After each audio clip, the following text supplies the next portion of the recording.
The Fishin' Magazine television series is brought to you by Ranger Boats, where they still build them one at a time, so you can fish hard, run strong, and rest easy.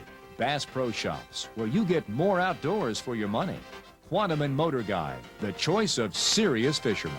Rebel, Heddon, Bomber, Smithwick, Cotton Cordell, and Riverside Lures. Fish with the best. Fishing hotspots, maps so good people ask for them by name. Pinpoint Network Fishing Systems, Lunker Lure and Hog Collar, Daylight Corporation, and Central Pro-Am Association, the leader in Pro-Am bass tournaments. Welcome to the Fishin' Magazine television series. I'm Don Berry, Tournament Director for Central Pro-Am.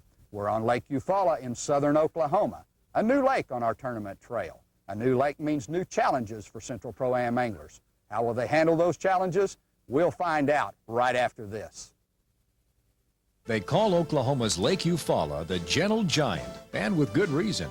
This massive impoundment covers a sprawling 100,000 acres and is one of the biggest lakes in America.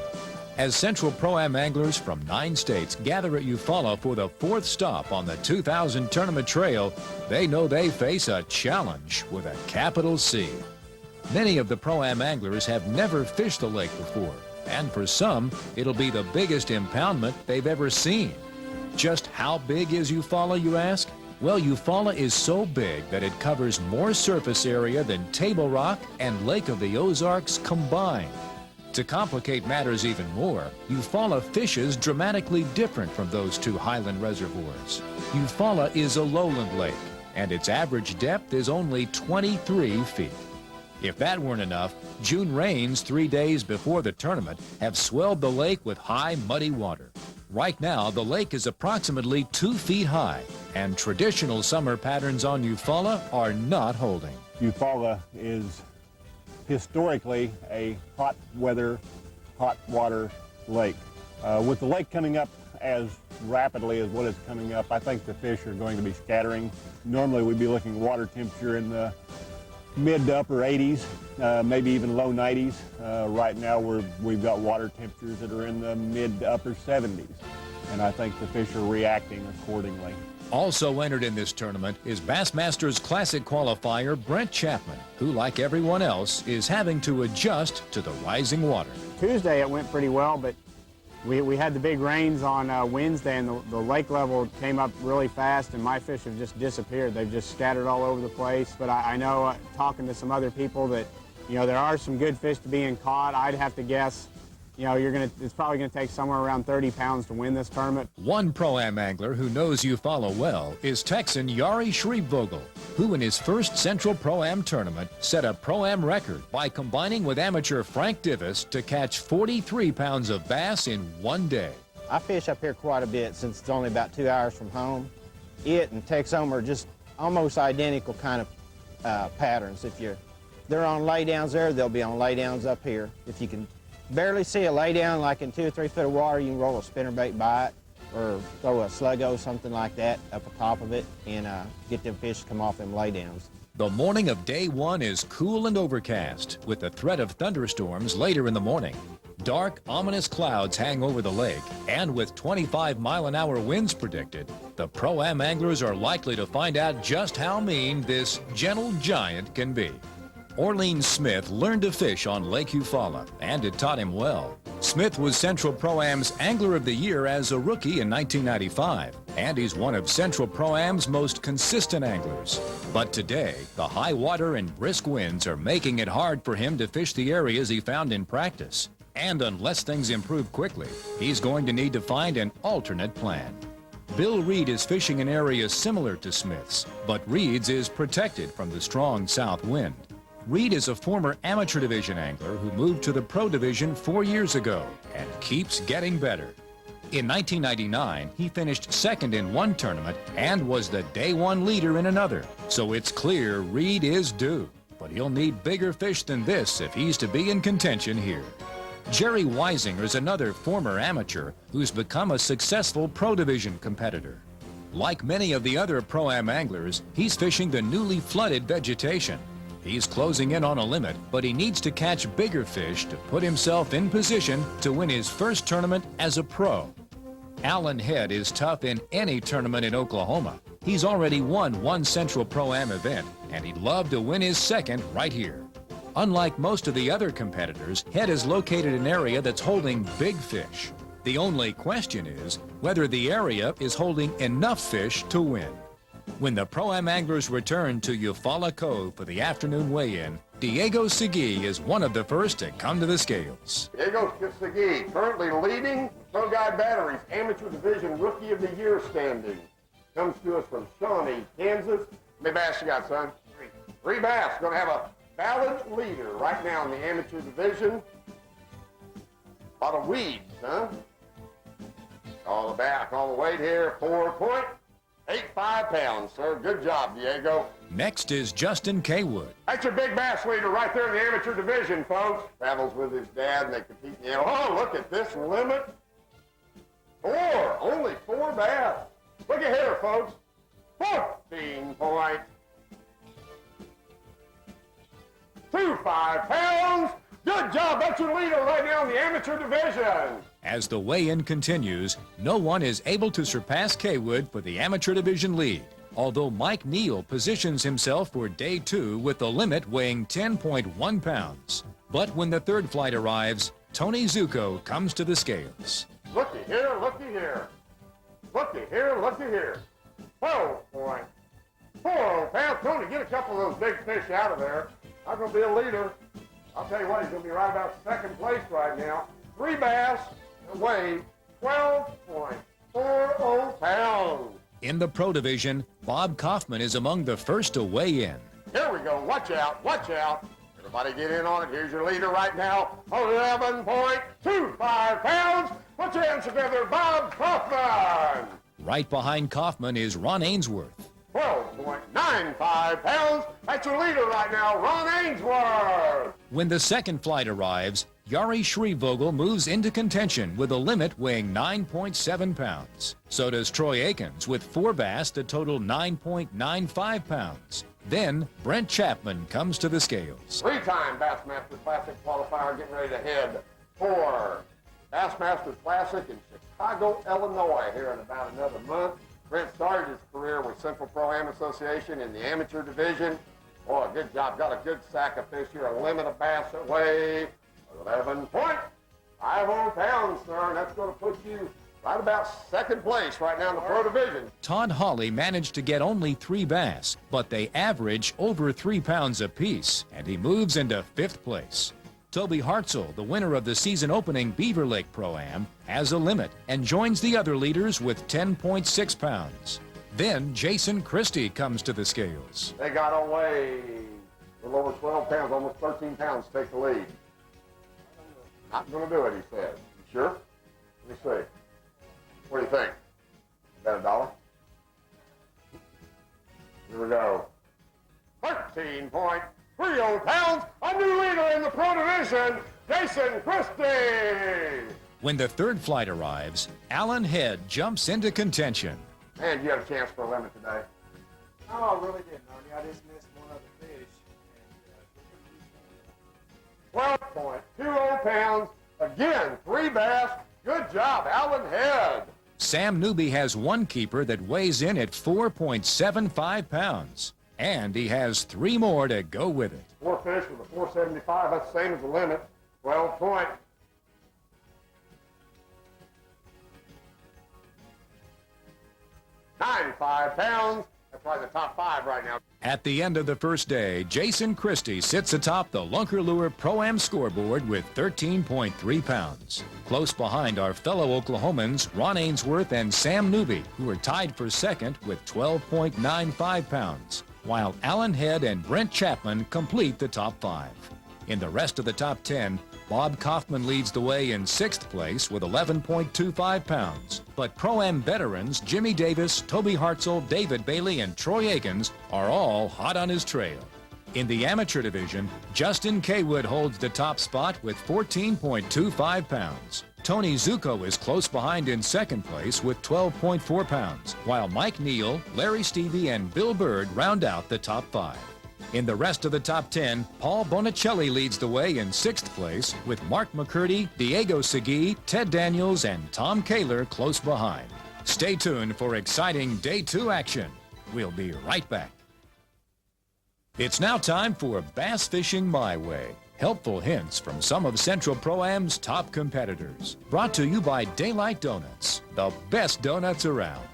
Dave Barker has won over $140,000 in Central Pro-Am tournaments, and a lot of it has been won on dirty water lakes like Eufaula in the summer. And there's always a lot to learn when Barker explains how he does it his way. In this slightly stained or stained water, I want a dark colored worm, but yet I think if it's dark on one side, like the laminated worms are, like the tequila sunrise and the red shadbow are dark on one side and lighter on the other side.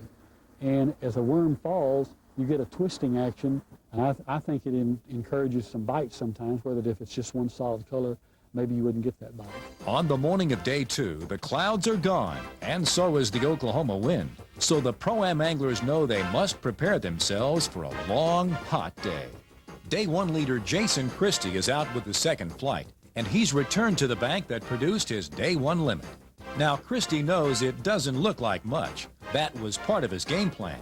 Knowing that the high muddy water would make much of Eufaula unfishable and that most of the Pro-Am anglers would flock to the flooded vegetation, Christie decided to stay in the clear water area near the dam. He's concentrating on fishing unobtrusive banks with good isolated cover for the bass. And so far, his game plan is working to perfection.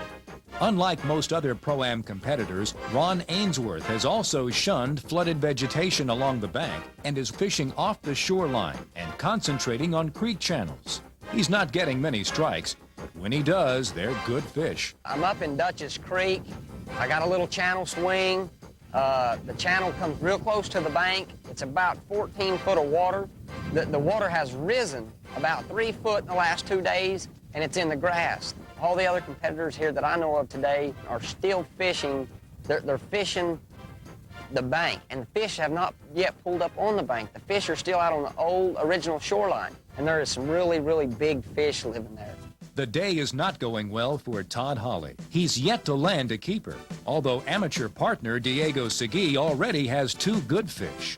Now, if you were paying attention, you can tell this Diego Segui isn't the same one who's in the running for Amateur Division Rookie of the Year. This is his father, the former Major League pitching star. But today, Diego Segui the Elder is giving his son a run for his money. Alan Head's big fish have disappeared. The area that was so good to him the day before is simply not producing the quality of fish he hoped it would. Head is catching fish all right, and they may be enough to carry him to a money finish. But he's finding what the other Pro-Am anglers have already discovered. There are plenty of fish biting along the newly flooded shoreline, but you have to be really lucky to get one bigger than the 14-inch minimum. The same is true for Toby Hartzell, but so far he has more reason to be confident. He already has 3 keepers. Although most of the bass have been small, Hartzell knows that when anglers are having trouble and getting discouraged, there's opportunity to make up ground if you keep going full speed. Sam Newby's fishing the same flooded brush that produced his 4 keepers the day before. Newby and amateur partner Oscar Jones are getting a few strikes, but all the fish they're catching are small. Newby is determined to find where his big fish went, and he's prepared to go as far into the jungle as he can to fish for them. With the other competitors fading, the tournament now seems like a 2-man race between Jason Christie and Ron Ainsworth. As the day wears on, Christie continues to work the same area of bank time and time again. Christie started the tournament fishing 2 baits, but another competitor gave him a package of a new Riverside bait that's not yet on the market. Christie knows the Eufaula bass haven't seen the new bait, so he's working it methodically around any visible cover he can find along his nondescript red clay bank. Meanwhile, Ron Ainsworth has stayed on his deep creek channel ledge, and he's continuing to work it hard. Just before this Central Pro-Am event, he won a Redman tournament on the same spot by coming in with 3 bass that weighed a total of 16 pounds. Ainsworth knows he's not going to get many bites, but he's hoping his spot still has enough big fish to win. And he's confident that when he does get a strike, it's going to be a keeper. When the Pro-Am anglers return to Eufaula Cove for the Day 2 weigh-in, Diego Segui brings in a pair of solid 3-pounders, but he falls short of overtaking first-day leader Justin Kaywood. In fact, none of the amateur competitors can threaten Kaywood's lead until the third flight arrives, and Mike Neal comes to the scales. Everybody eyes front, center court. Right now, we're going to see what's going to happen. See if we got a new leader. Got to beat Justin Kaywood. It's got to be over 4 pounds. No, it's only 5.40 pounds. Finally, Kaywood brings in his Day 2 catch. His daddy is standing out there just holding his breath. Don't let her bounce around, Denny. Don't let her bounce around. See what we've got here. Settle down, settle down. Too important. 1.85 pounds. Can you do the math, Dad? From Wichita, Kansas. 16.10 pounds. A new leader, Justin Kaywood. In the Pro Division, one of the first to weigh in is Jim Culp, who has 4 solid keepers, but they're not enough to overtake Jason Christie. Sam Newby's fish never turned on, but his 1 keeper is enough to inch him past Christie into the Pro Division lead. Then, Alan Head comes to the scales. I lost 5 pounders this morning. That kind of shook me up a little bit, so didn't do as good. Well, you got 4 skill maintained over 2-pound average, 8.30 pounds. Let's get a 2-day total for you here. 20.25 pounds. A new leader in the Pro Division, Alan Head. Wave to him out there, Alan. After Ernie Daughtery gives the mic to Central Pro-Am Tournament Director Don Berry, Oklahoman Wayne Diffie comes in with the first limit of the day. How was the fishing today, Wayne? It was a lot better. I had a limit by about 9 o'clock. So. Had a limit by 9. How many fish did you catch the rest of the day? I caught 2 more. Caught 2 fish. Got a nice bag of fish here. Had 8-pound 3-0 yesterday, and we've got 12.15 pounds Wayne Diffie. Good stringer. Then Jason Christie comes to the scales. We've got 5 fish limit today. Jason's going to push that. Looks like that weight today is going to be 10.85 pounds. Jason Christie, the new leader, 24.15 pounds. Finally, there's only 1 angler left who can overtake Jason Christie, and that's Ron Ainsworth. You had 12.95 yesterday. How many you got? I only got 3. I didn't catch them today. You know, I went out there. I had a few spectator boats this morning, and they stayed off of me. And I was afraid to leave the area and go fish some other areas for the boats to get on my spot. And I had a couple of guys looking around while I was gone on it, and I run them off. So I was fortunate to get what I got. All right, let's see here. What do we got here? Ainsworth's got 7.60 pounds today. It's official now. Jason Christie wins his first Central Pro-Am tournament with a 2-day total of 24.15 pounds. Troy Akins earns runner-up honors with 21.3 pounds, while Oklahoman's Ron Ainsworth, Wayne Diffie, and Alan Head complete the top 5. In the rest of the top 10, it's even more Boomer Sooner as Oklahoman's Toby Hartzell, Mike Ossaker, and Jerry Weisinger lead the way in 6th, 7th, and 8th place, with Dave Barker and Brent Chapman close behind. In the amateur division, Justin Kaywood wins his first Central Pro-Am title with a 2-day total of 16.1 pounds, giving him an edge of less than a pound over runner-up Mike Neal. Larry Stevie is close behind in 3rd place, with Tony Zucco and Greg Baldwin completing the top 5. In the rest of the top 10, Mark McCurdy and Diego Segui, the elder, are tied for 6th, finishing just ahead of Keith Sedberry, Scott Berry, and Brent Chenoweth. Stay tuned for tournament winning tips from Jason Christie. We'll be right back.